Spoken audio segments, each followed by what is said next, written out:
What does it mean to feel mentally free? It's about being free from the shackles of fear, anxiety, overthinking, and worrying. It means having clarity in your mind, feeling present in the moment, and letting go of the thoughts that are weighing you down and keeping you stuck. And when you have high functioning anxiety, it is so common to feel stuck in overthinking and overworking and feeling drained and exhausted as a result. Stay tuned to learn some simple tips to help you feel mentally free.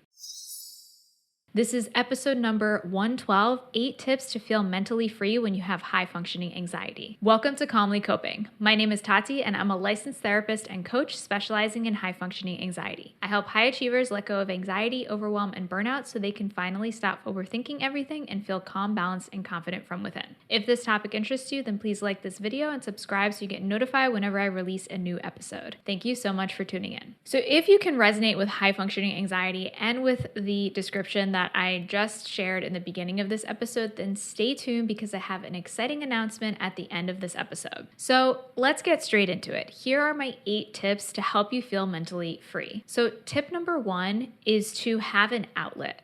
And by that, I mean to have some sort of outlet for all of the thoughts and all of the to-do list tasks and all of the worries that are going on in your mind. So some examples of how you can do that are through journaling, maybe art. Sometimes people like to express what they're feeling artistically. It could be just taking voice notes in your phone. Like if your phone has a voice memo app, or if you want to download one and just talk into your phone and get things out of your head and into some other format. It could just be typing into the notes section on your phone or on your computer, like Word or Notes or whatever it is that you might use. And it can also be helpful to vent, whether it is to a therapist, coach, friend, family member, or somebody that you trust. However, I really think it's important to, in addition to this, because having that connection and support from another person can be so valuable, but that may not always be available. So that's why it can be super helpful to have some sort of outlet that you can utilize when it's not possible for you to talk to somebody or reach out to somebody. So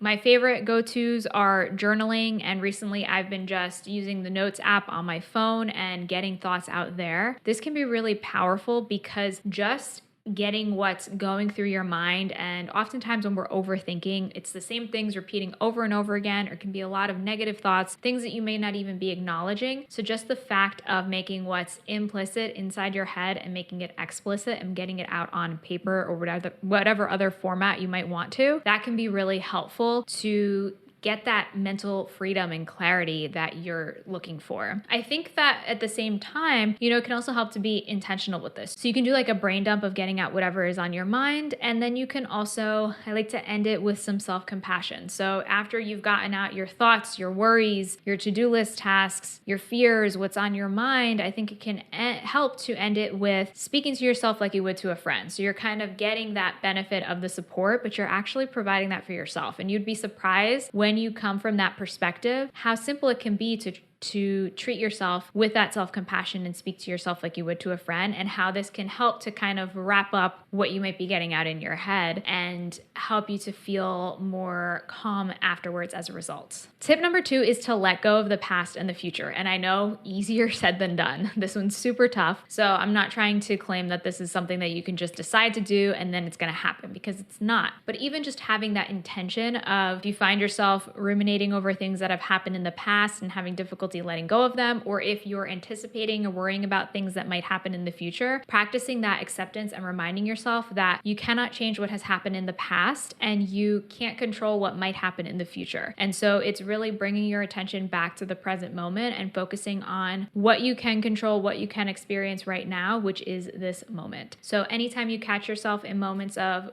worrying about the past or the future, or not being able to let go of something, there may be other things involved when it comes to that. If it's something significant, especially if it's something that is potentially traumatic, then that's a whole other conversation. But if it's just something that you continue to run over in your mind, you can do step 1, have an outlet for it, get it out, and then bring your attention back to the present moment and practice as much as you can letting go of those things. Tip number 3 is to drop behaviors that weigh you down or put you in a negative mindset. So some examples might include scrolling through social media endlessly, or YouTube, or whatever it is that you tend to go to that, It's not all bad, obviously, because a lot of you might be watching this on YouTube or following things that are helpful on social media. But if you find yourself caught in the rabbit hole of spending an hour scrolling and you're like, where did the time go? And you start to feel worse about yourself and you start to compare yourself to others, this might be something that's worth looking into. Is this a habit that you want to change? Do you want to stop doing this as much, replace this with something else? Some other examples might be binge watching TV shows, drinking alcohol, taking drugs. If those are things that put you in a negative state of mind,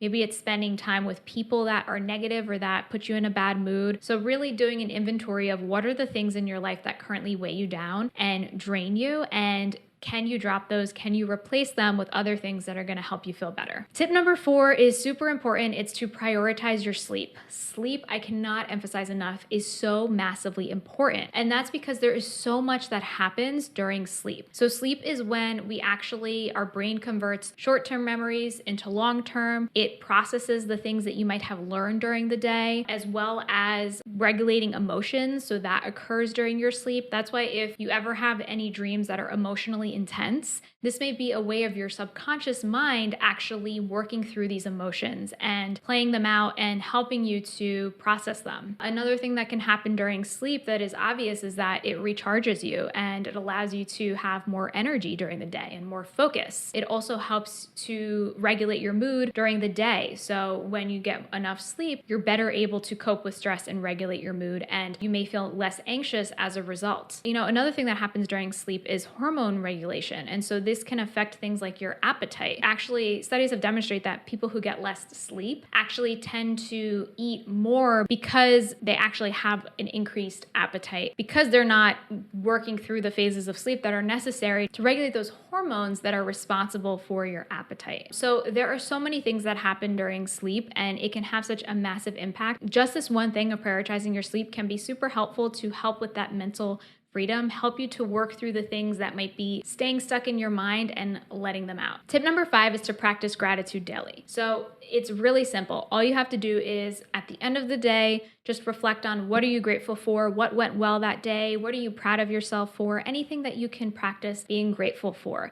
And this is just going to allow you to practice that muscle of positivity. So then when times get difficult or frustrating things happen, you can have these positive things to reflect on. And it's actually going to make it easier for you to focus on the positive in the future. And this is going to give you momentum to keep going forward and to just help you feel light and happier because you're really focusing on what's going well in your life. Tip number 6 is to be kind to yourself. I cannot say this enough. I probably say it in most of my episodes.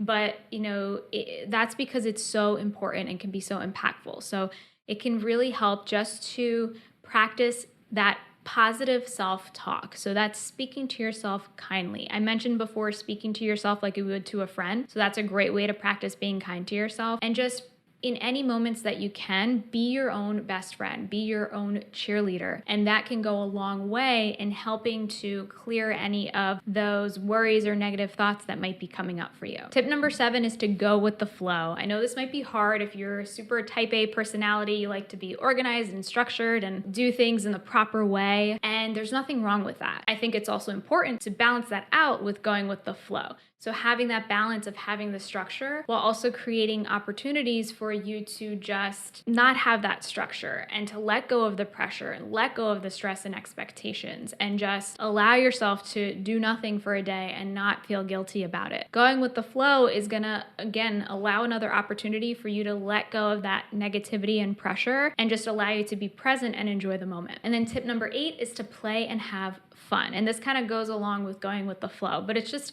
having moments of joy. The reason there's this saying, time flies when you're having fun, it's for a reason. It's because it's easier to be present and it's easier to just be in the moment and not be thinking about the things that are worrying you or causing you anxiety or stressing you out. And so that is a level of freedom when you're able to be present. And so what might this look like? It might look like going outside and going for a hike or kayaking or playing sports without being super competitive or keeping score, but just to enjoy yourself. It could look like playing a board game, hanging out with friends and family, playing with children, nieces, nephews. It could look like so many different things, and you can really be creative with this. Playing an instrument, doing art, the possibilities are endless. Even just coloring and doing an adult coloring book can be a great way to have fun and de-stress. So I hope that these 8 tips were helpful for you. And as I mentioned earlier in the episode, I do have a special announcement. So I have an exciting new program offer. This program is actually what my one-to-one clients go through. And this is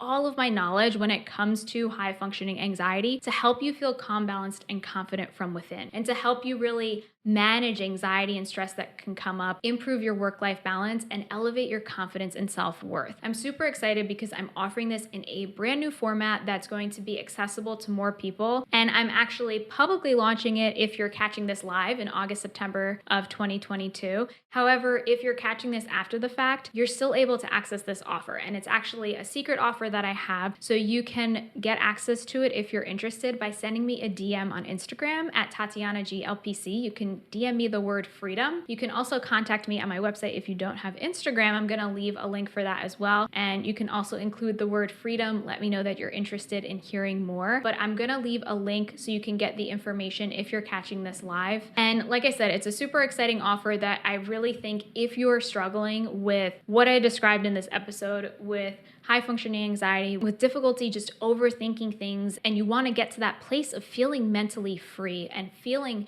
happy and in control of your life, then I really know that this program is going to help you move in that direction. You can again check out the link in the description to find out more, or send me a DM on Instagram or on my contact form. So your action tip is to identify one thing from this list and really prioritize it this week. Start with small steps and be intentional about making positive changes and see what you notice. And if you'd like to continue the conversation on this topic, then I'd love to hear your thoughts if you're watching on YouTube. Leave me a comment below and let me know, what does being mentally free mean to you, and how would that change things if your life if you were more mentally free? While you wait for next week's episode, I have other episodes about decreasing anxiety, adopting a healthy mindset, and managing your time and energy. So be sure to check out these episodes here. Thank you so much for tuning in today, and until next time, be calm.